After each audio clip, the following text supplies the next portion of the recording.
panjenengan jawab sekarang, kalau panjenengan bisa malam ini juga langsung saya kirimi mobil, 7 mobil serta sertifikat rumah tanah yang ada di kota, yang ada di Pilang Sari.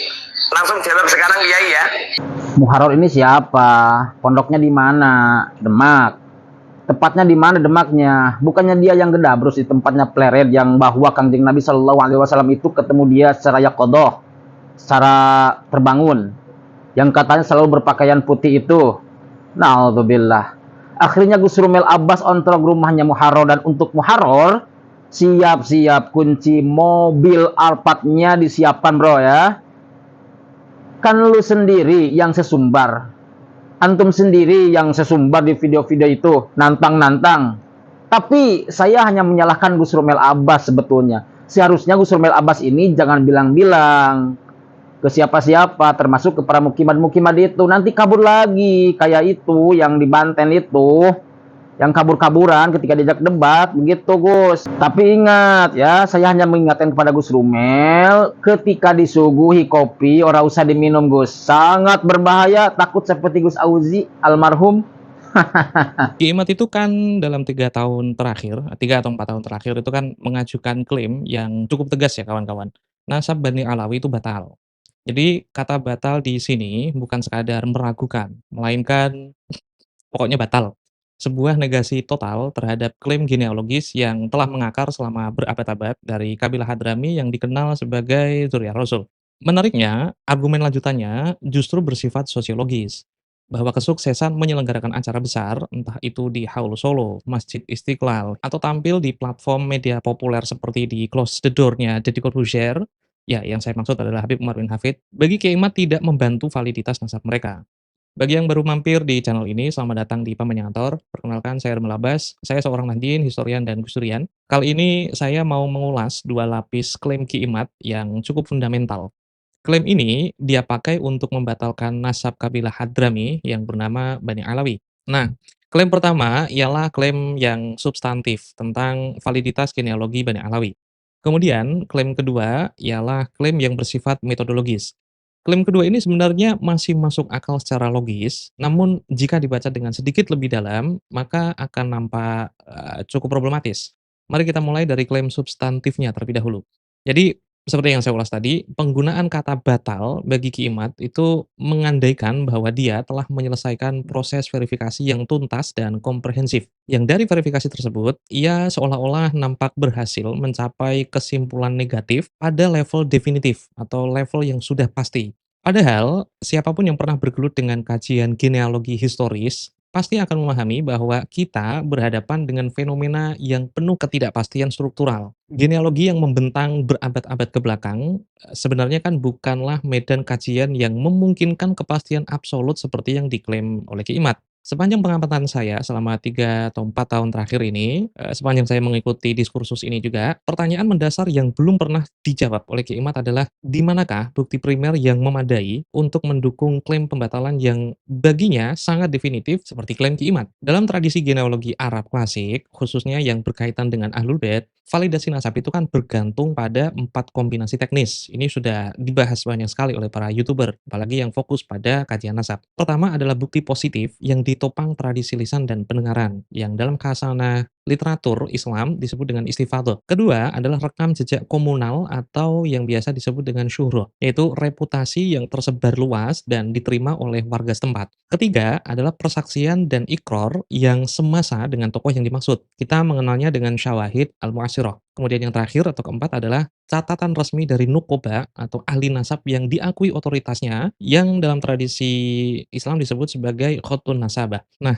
keempat elemen ini dipakai intelektual muslim di masa lalu itu bukan hanya untuk formalitas belaka, melainkan mekanisme verifikasi yang dipakai masyarakat Arab untuk memastikan autentitas klaim genealogi sekaligus membatalkannya. Jadi syuhroh, istifadhah, iqror, dan khotun nasabah tidak hanya untuk mengisbat, tapi juga untuk mengibtol nasab sekaligus. Nah, yang saya tagih dari Ki Imad adalah, dan ini adalah tuntutan metodologis yang seharusnya elementer dalam kajian semacam ini, ialah bukti primer negatif yang bersifat definitif atau yang bersifat pasti. Bukti yang menyatakan bahwa Ubaidillah bukanlah anak dari Imam Ahmad Al-Muhajir, melainkan anak dari orang lain. Dan bukti negatif ini harus memenuhi standar yang sama dengan 4 kombinasi teknis yang saya sebutkan tadi. Adakah syuhroh dan istifadhah yang menyatakan Ubaidillah itu bukanlah anak dari Ahmad Al-Muhajir? Adakah ikror dan syawahid yang semasa dengan Ubaidillah yang menyatakan hal yang sama? Dan yang paling krusial, adakah catatan nukoba atau nasabah yang secara eksplisit menyatakan bahwa Ubaidillah bukanlah anak dari Ahmad bin Isa? Untuk memahami seperti apa sebenarnya bukti negatif yang valid dalam konteks genealogi atau konteks nasab di dalam tradisi Islam, izinkan saya menghadirkan sebuah studi kasus. Ini saya dapatkan dari Ibrahim bin Mansur. Kasus ini menjadi contoh sempurna tentang bagaimana bukti negatif itu bekerja dalam genealogi klasik. Jadi pada abad ke-9 Hijriah, ada seorang ulama bernama Ridho Muhammad bin Muhib yang menulis silsilah nasabnya itu sampai ke Imam Ali bin Abi Thalib. Dalam catatan genealogis yang dia catat sendiri,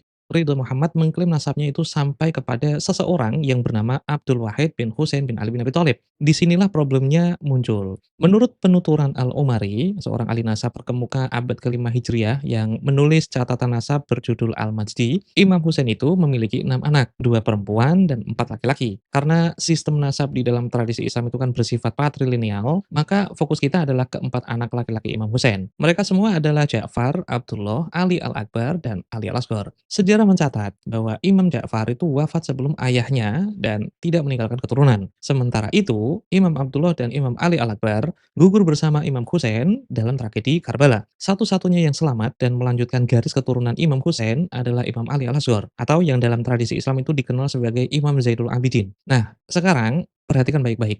Tidak ada nama Abdul Wahid yang tercatat dalam daftar anak-anak Imam Husain. Namun, ini saja belum cukup sebagai bukti negatif, karena ketiadaan pencatatan belum tentu berarti ketiadaan eksistensi. Siapa tahu, mungkin saja ada anak Imam Husain yang bernama Abdul Wahid yang luput dari pencatatan di masa itu.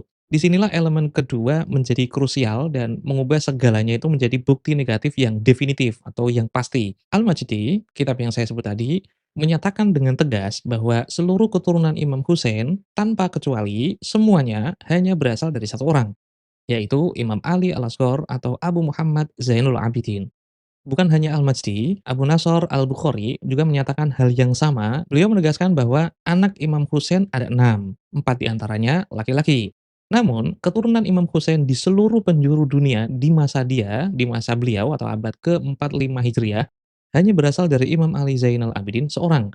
Tidak ada keturunan Imam Husain atau yang dikenal dengan Husainiyun, kecuali dari jalur Imam Ali Zainal Abidin seorang. Pernyataan ini mengandung apa yang di dalam terminologi Arab disebut dengan hasr, yaitu sebuah pembatasan definitif dan pembatasan yang pasti yang menepi segala kemungkinan lain kecuali yang telah disebutkan. Nah, hasr inilah yang menjadi bukti negatif untuk menolak nama-nama selain yang disebutkan secara eksplisit oleh Al-Majdi dan juga Sirrus Silsilah Al-Alawiyah. Berdasarkan bukti negatif atau hasr seperti ini, klaim Ridho Muhammad bin Muhib yang mengaku sebagai keturunan Imam Husain melalui Abdul Wahid itu tidak bisa diterima. Sudah ada pernyataan negatif yang secara eksplisit menyatakan bahwa keturunan Imam Husain hanya dari satu jalur saja. Dan Abdul Wahid yang diklaim Ridho Muhammad sebagai putra Imam Husain, dengan demikian bisa jadi adalah tokoh yang ada, namun validitasnya sebagai putra Imam Husain tidak dapat diterima. Oke, sekarang mari kita aplikasikan standar metodologis yang sama kepada Bani Alawi. Bani Alawi itu kan mengklaim nasab mereka itu berasal dari Ubaidillah. Dan Ubaidillah mereka klaim sebagai anak dari Imam Ahmad Al-Muhajir. Jika Ki Imad itu hendak membatalkan nasab Imam Ubaidillah dengan standar akademis yang kredibel, seharusnya dia itu menghadirkan bukti negatif yang setara dengan pembatalan nama Abdul Wahid yang baru saja kita bahas. Namun, dalam seluruh kritiknya 3-4 tahun terakhir terhadap nasab Bani Alawi, dia tidak pernah menampilkan bukti semacam ini. Bahkan Ki Imad itu tidak pernah menghadirkan satupun kitab nasab dari abad keempat, abad kelima, abad keenam, abad ketujuh, hingga abad ke-8 yang secara langsung dan eksplisit menyatakan Ahmad bin Isa tidak memiliki anak bernama Ubaidillah atau Abdullah. Atau redaksinya itu seperti seluruh keturunan Ahmad bin Isa hanya dari A, B, dan C saja. Selain itu tidak ada. Ketiadaan hasr seperti ini sangat krusial. Karena tanpa pembatasan definitif semacam tadi, klaim pembatalan menjadi sangat lemah secara metodologis. Nah, inilah mengapa pertanyaan yang dulu pernah saya ajukan kepada Ki Imad 2, 3 tahunan yang lalu masih tetap relevan di masa sekarang. Di manakah bukti konkret yang bisa saya baca untuk mendukung klaim pembatalannya? Dan bukti ini harus berupa bukti negatif sesore dan seeksplisit tadi. Karena untuk membatalkan klaim genealogis yang bertahan ratusan tahun seperti yang dimiliki oleh kabilah Hadrami Bani Alawi, diperlukan lebih dari sekadar keraguan atau spekulasi.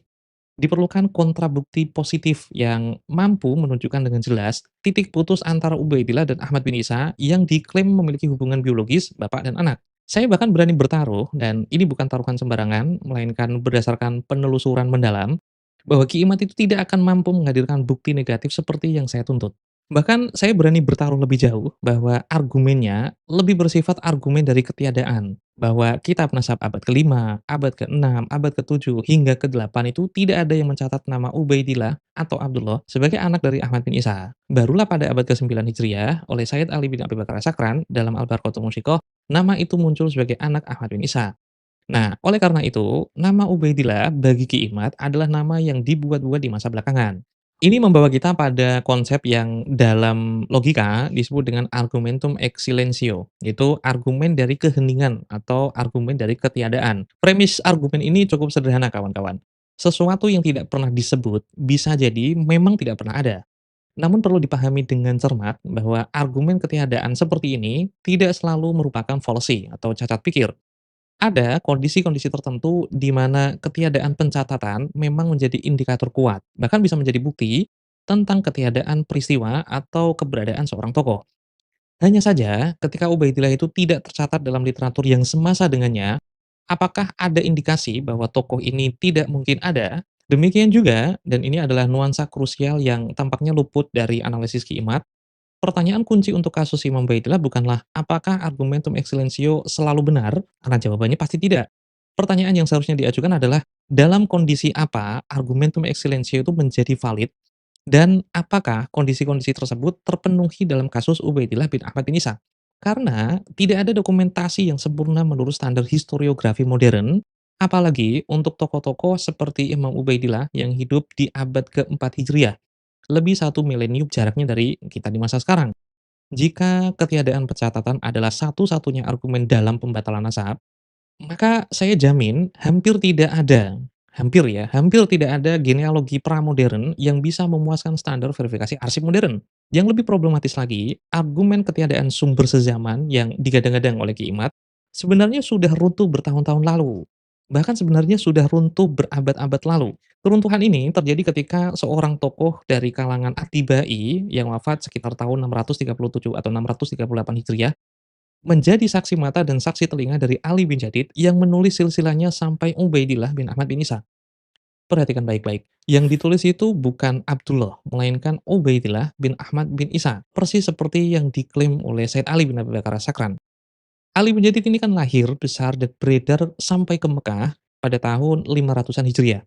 Dan dia memiliki murid bernama Ali bin Umar At-Tibai yang tentu saja hidup, besar, dan beredar di Yaman pada periode yang sama. Selain sezaman, semasa, dan satu tabaqat, keduanya itu terikat dalam sebuah sabat, mata rantai transmisi yang dalam tradisi keilmuan Islam itu memiliki bobot validasi yang cukup kuat. Yang luput dari analisis Kimat adalah bahwa legitimasi nasab di masa lalu tidak semata-mata bersandar pada literatur kitab nasab saja, melainkan juga, bahkan terutama, pada transmisi sabat yang ditinggalkan mereka seperti ini. Bukankah genealogi pramodern memang mengandalkan syuhroh dan juga istifadah? Jika saksi mata dan saksi telinga dari salah satu keturunan Ubaidillah itu memvalidasi jalur ini, lantas counterfactual apa yang bisa disodorkan oleh Kiai Imad? Sebenarnya ada dua counterfactual yang dihadirkan oleh Kiai Imad, dan keduanya perlu kita bedah dengan cukup cermat, karena ini cukup tricky. Beliau sering memakai ini untuk mengelabui banyak orang.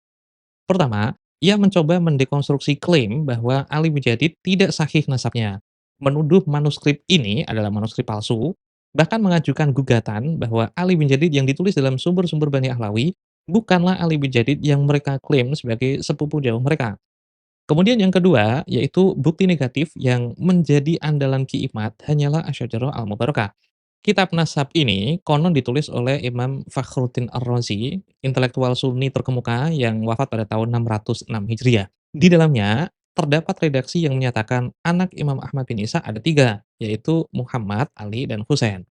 Nah, perhatikan baik-baik. Dari redaksi inilah, Ki Imad itu mengonstruksi argumen bahwa ini adalah bukti negatif yang definitif, karena menurut Ki Imad, redaksi ini memiliki faedah hasr atau pembatasan. Untuk counterfactual pertama, jika Ki Imad itu hendak mengklaim bahwa Ali bin Jadid tidak sahih nasabnya, maka diperlukan bukti negatif yang menyatakan secara eksplisit bahwa nasab Ali bin Jadid itu batal dan catatan nasabnya tidak sahih. Tapi bukti semacam ini, jika memang tidak bisa dihadirkan, maka seluruh gugatannya hanya menjadi spekulasi tanpa pondasi. Untuk tuduhan manuskrip yang mengisbat Bani Alawi, yang selalu dituduh palsu, ya kita tahulah itu cuma argumen yang terlalu dipaksakan. Dan yang lebih penting lagi, kita perlu mempertimbangkan konteks historisnya. Ketika Imam Fakhruddin Ar-Razi menulis Asy-Syajarah Al-Mubarakah, itu pun jika benar ditulis oleh beliau, di saat yang sama di Yaman ada 2 orang ahli hadis asli Yaman yang menjadi guru murid dan memvalidasi Ubaidillah sebagai anak biologis Ahmad bin Isa. Jika kita konfrontasikan kedua sumber ini, beberapa hal bisa menjadi lebih terang. Imam Fakhruddin Ar-Razi menulis Asy-Syajarah Al-Mubarakah di suatu tempat di Iran, jauh dari pusat genealogi Hadrami.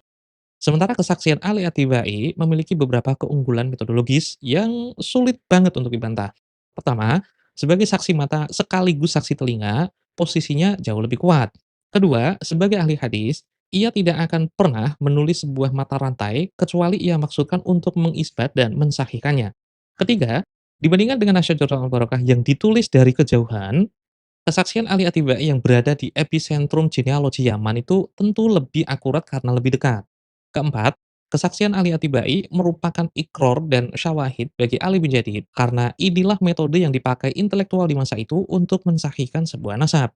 Nah, untuk membatalkan nasab Ali bin Jadid sampai Ubaidillah bin Ahmad bin Isa dengan standar yang sama, maka Kiai Imad harus bisa menghadirkan ikror atau kesaksian yang menyatakan sebaliknya, yaitu Ubaidillah bukanlah anak Ahmad bin Isa dan itu harus semasa dengan Ali At-Tibai. Dan kesaksian ini harus dalam bentuk yang sama kuatnya, harus ada syuhrah di Yaman, istifadhah yang menyebar hingga ke Mekah, kesaksian dan ikror yang semasa dengan Ali bin Jadid dan juga At-Tibai, serta catatan nuqaba dan ahli nasab yang diakui otoritasnya yang menyatakan sebaliknya. Karena sampai sekarang, Ki Imad itu berputar-putar dengan argumen sirkular. Kalau nama Ubaidillah tidak ada, maka nasab ke bawahnya batal. Dan bukti apapun yang muncul, pasti dituduh palsu.